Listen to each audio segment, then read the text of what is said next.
Hello साथियों, नमस्कार। स्वागत है आप सभी को आपका चैनल में। आज हम लोग बात करेंगे सीटेट मैथ, है ना, सीटेट मैथ पेपर 2।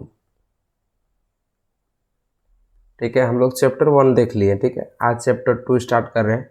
चैप्टर 1 फिर उसका ऑब्जेक्टिव, चैप्टर 2 देखेंगे फिर उसका ऑब्जेक्टिव देखेंगे। ठीक है, तो चैप्टर 2 में है लघुत्तम समापवर्त और महत्तम समापवर्त, यानी कि list common factor, that means LCM, और highest common factor, that means HCF। ठीक है, हम लोग डिटेल से देखने का कोशिश करेंगे। हमको पता है कि आप लोग को आता होगा, लेकिन कुछ हम अलग तरह से देखेंगे, हर एक पॉइंट को देखेंगे। ठीक है, चलिए, क्या होता है अपवर्त? थोड़ा हिंदी जो है सो वर्ड लगता होगा, लेकिन आप लोग मल्टीपल्स समझते होंगे। मल्टीपल्स क्या होता है? जैसे 2 हो गया तो 2 का मल्टीपल्स ही 4 होता है, 2 का मल्टीपल्स ही 6 होता है। यदि हम लोग 2 में 2 गुना कर दिए तो 4 हो गया, 2 में 3 गुना कर दिए तो 6 हो गया, है ना।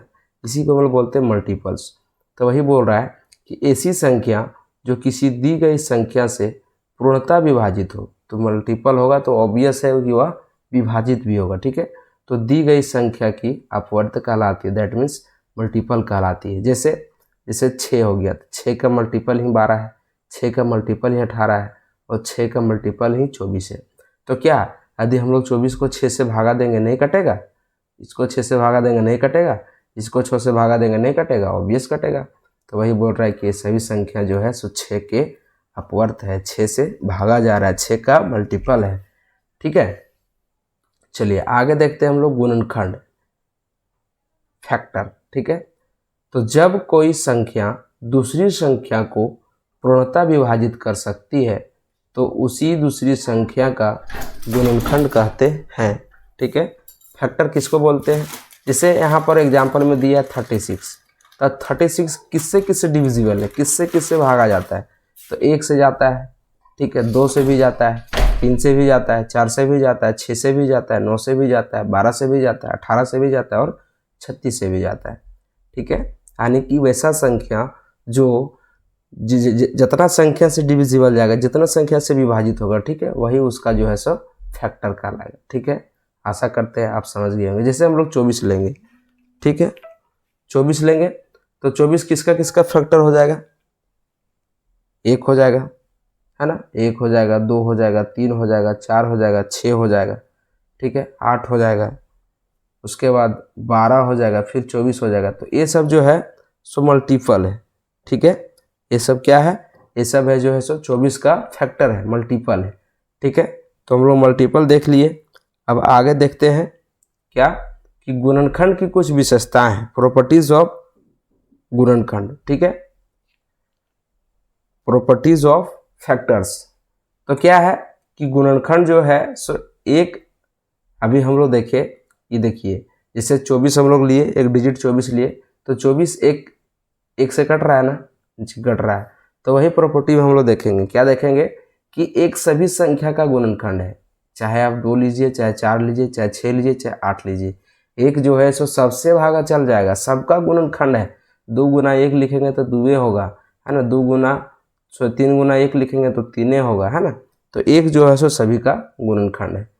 प्रत्येक संख्या स्वयं का एक गुणनखंड होती है। जैसे 24 लिए तो 24 भी एक इसका गुणनखंड है, एक तो है भैया, और 24 भी है ना। तीसरा में है कि किसी भी संख्या का सबसे बड़ा गुणनखंड वह संख्या स्वयं होता है। सही बात है, यदि हम लोग 36 ले रहे हैं तो इसका जो स्वयं गुणनखंड है 36, यही सबसे बड़ा है। ठीक है, जैसे 36 लिया, अभी पीछे हम लोग वीडियो पे 36 देखे थे ना, 36 था, तो सबसे बड़ा गुणनखंड 36 है ना। तो वही बात बोल रहा है कि जो है प्रॉपर्टी में हम लोग देख रहे हैं, इसका विशेषता में देख रहे हैं। ठीक है, तो आगे है फिर कि किसी भी संख्या का सबसे छोटा गुणनखंड 1 होता है। जैसे कि आप यहाँ देख सकते हैं कि सबसे जो छोटा गुणनखंड क्या है? 1 है। ठीक है, इसी तरह से एक एग्जाम्पल दिया है, जैसे यहाँ देखिए, इस कैटेगरी में चलते हैं हम लोग। क्या बोल रहा है कि एक सभी का गुणनखंड है। ठीक है, प्रत्येक संख्या स्वयं का एक गुणनखंड होता है। संख्या 100 है तो इसका भी गुणनखंड 100 है। किसी भी संख्या का सबसे बड़ा गुणनखंड वह स्वयं होता है, स्वयं है ना, सबसे बड़ा गुणनखंड इसका ही है।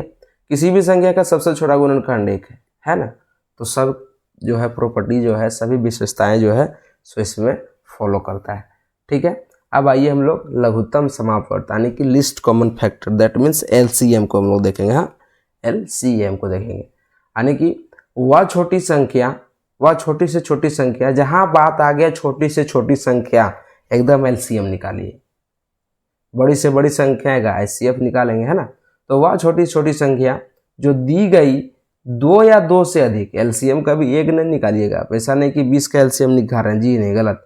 यदि 20 और 25 दिया तब LCM निकलेगा। 2 या 2 से अधिक, यहाँ बात कर रहा है 2 या 2 से अधिक संख्या होना चाहिए, पूर्णतः विभाजित हो, तो दी गई संख्या का लघुत्तम समापवर्त कहलाती है। अब हम लोग एग्जाम्पल से थोड़ा देख लेते हैं। आप लोग तो जानते हो LCM निकालना, जैसे इसी के लिए तो हम लोग 5 से भागा देंगे, 5 चौका 20 बचे 25, फिर इसको 4 से भागा देंगे, 1 हो जाएगा, 5 हो जाएगा, फिर 5 से भागा देंगे, 1 हो जाएगा, 1 हो जाएगा। इसका जो LCM हो जाएगा क्या हो जाएगा, 5 गुना 4 गुना 5, 5 चौके 20 बचे 100। ठीक है, इस तरह से हम लोग LCM निकालते हैं। HCF का थोड़ा अलग कंडीशन है, उसको भी देखेंगे हम लोग। चलिए अब कुछ इसका विधि देख लेते हैं ना। पूछ सकता है, यदि पूछ देगा तो हम लोग छोड़ें क्यों।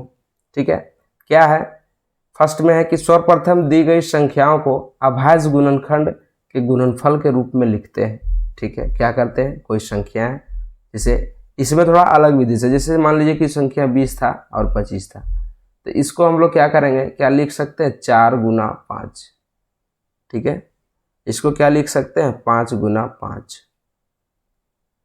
ठीक है, 20-25 हम ले रहे हैं एग्जाम्पल में, 20-25, इसको अभाज्य गुणनखंड में मैंने इस तरह से लिख दिया, अभाज्य गुणनखंड में एक चरण। दूसरा चरण क्या बोल रहा है कि प्राप्त गुणनखंड को अभाज्य गुणनखंडों की घातांक के गुणनफल के रूप में लिखिए। जो गुणनखंड प्राप्त हुआ उसको हम लोग को घातांक के रूप में लिखना है। ठीक है, तीसरा भी देख लेते हैं, इनमें से अधिकतम घातांक वाली संख्या का गुणनफल ज्ञात कीजिए। इनमें से अधिकतम संख्या वाले घातांक के गुणनफल को ज्ञात करना है। दूसरा में क्या बोल रहा था कि प्राप्त गुणनखंडों को अभाज्य गुणनखंड की घातांकों को गुणनफल के रूप में लिखिए। अब यहाँ करना क्या है जानते हैं, जब संख्या बराबर हो जाएगा ना, तब दो संख्या को एक मान लेना है। ठीक है, 4 लिखें, 2 मिला गया तो 1 लिखेंगे, और फिर जो 5 बच गया 5। अब इसको हम लोग घातांक के रूप में लिख सकते हैं, 4 का पावर 1, 5 का पावर 2। ठीक है, अब क्या बोल रहा है, तीसरा में बोल रहा है कि इसको गुणनफल कर दीजिए, तब 25 और गुना 4, तो क्या हो जाएगा, 100। ठीक है, यही बोल रहा था बस, और कुछ नहीं। आप लोग इस तरह से शॉर्ट समझ सकते हैं, यहाँ करके भी दिखाया है। ठीक है, आगे है भाग विधि। भाग विधि जो अभी हम करके दिखाए पीछे वीडियो में, इस तरह से ये हो गया आपका भाग विधि। ठीक है, भाग विधि समझ गए होंगे। भाग विधि का भी चरण देख लेते हैं हम लोग, समझ लेते हैं क्या है कि इस विधि में निम्न चरणों का अनुसरण करते हैं। सर्वप्रथम दी गई संख्या को एक पंक्ति में लिखेंगे, उसी तरह से जैसे देखिए 6, 12, 15 है, तो 6, 12, 15 को हम लोग पंक्ति में लिखेंगे, लिख दिए। ठीक है, एक पंक्ति में लिखेंगे, एक पंक्ति में लिखकर छोटी से छोटी अभाज्य संख्या से भाग देंगे, छोटी से छोटी अभाज्य संख्या।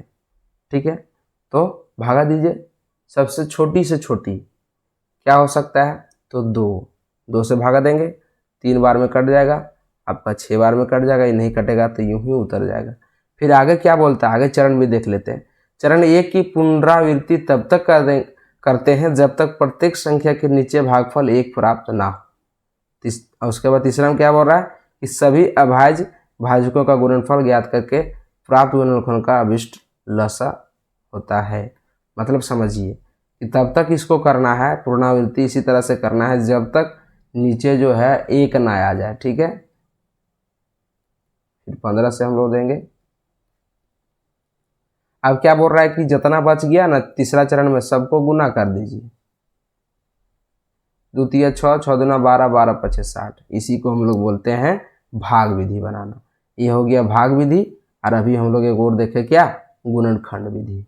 ठीक है, अब देखिए इसका लसा निकालना है, तो ये आप लोग जो है सो बताइएगा कमेंट करके कि कितना आप लोग का लसा आ रहा है। ठीक है, आगे वीडियो में हम लोग देखेंगे मसा। ठीक है, आज रखते हैं यहीं तक।